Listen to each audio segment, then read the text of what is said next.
Bonjour à tous, je suis très heureuse de vous retrouver. Donc aujourd'hui, on se retrouve pour faire ensemble une palette de peinture. Donc là, c'est personnalisé, c'est pour une amie qui peint, qui est une vraie artiste peintre, voilà. Et j'avais envie de lui faire une palette de peinture personnalisée. Donc le moule vient de la boutique Bibicraft, je vous mets le lien en barre d'infos. N'hésitez pas à aller voir sur leur site parce qu'ils ont de très beaux produits et pas chers. Donc en plus il y a un code promo pour vous, donc je vous le mets en barre d'infos comme d'habitude. Donc là j'ai préparé de la résine, c'est de la résine époxy, donc moi c'est la marque Résine Pro. Et là je l'ai laissée transparente et je viens y mettre des petites fleurs par-ci par-là. Donc elle aime beaucoup les fleurs, la nature. Donc je vais essayer de faire un dégradé dans les roses, blancs, transparents, puisque c'est quand même pour qu'elle mette de la peinture dessus. Voilà, donc là je vais le travailler en plusieurs couches et là je commence par les fleurs et après on viendra mettre de la couleur. Donc je vous laisse en musique et on se retrouve de suite après.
Donc là, je vais pas attendre, je vais venir y mettre quelques encres à alcool pour donner un petit effet mélangé.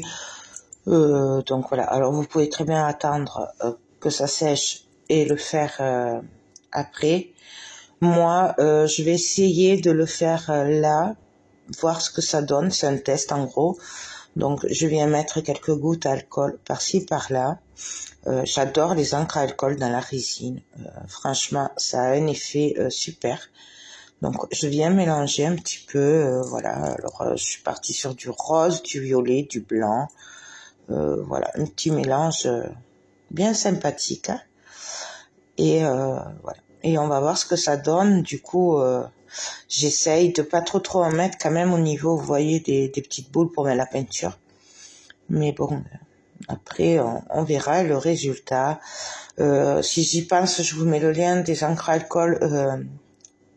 Elles viennent d'Amazon. Donc, je vous les mets en barre d'infos aussi si j'y pense. Et puis voilà, ben écoutez, je vous laisse regarder en musique et on se retrouve après.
Donc là, c'est plus tard, alors je sais plus si c'est le soir ou voilà, ou le matin, enfin le lendemain. Donc j'ai refait de la résine et puis là, entre temps, je l'ai fait hors caméra, mais j'ai rajouté son prénom avec des lettres en bois. Donc voilà. Et là, je viens mettre un petit peu de colorant blanc, puisque je voulais essayer de faire un petit effet tacheté, fait marbré, avec du blanc, du rose. Donc voilà. Donc là, je me sers de pigments colorants. Donc cela vient de chez AliExpress, mais vous en trouvez sur Amazon. Vous trouvez sur la boutique Scrap Colors aussi, de la marque Résine Pro. Ils sont super comme pigments. Moi, je vous les conseille, c'est mes préférés. Et donc, je vais venir y mettre aussi des feuilles d'argent. Donc, cela vient de chez Action. Mais pareil, vous en trouvez chez Scrap Colors. Donc, voilà. Donc là, en fait, on s'amuse. Et je vais venir un peu tout mélanger. Donc, je vous laisse regarder en musique.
Donc là, on continue à mélanger et puis on va laisser sécher. Je suis désolée, j'ai perdu la fin de la vidéo, mais en fait, le résultat était très très beau. Moi, je valide ce moule. J'adore ces moules de chez BB-Craft. Donc, vous avez tout en barre d'infos ainsi que le lien et un code promo. Et je vous fais tout plein de gros bisous. Bye bye.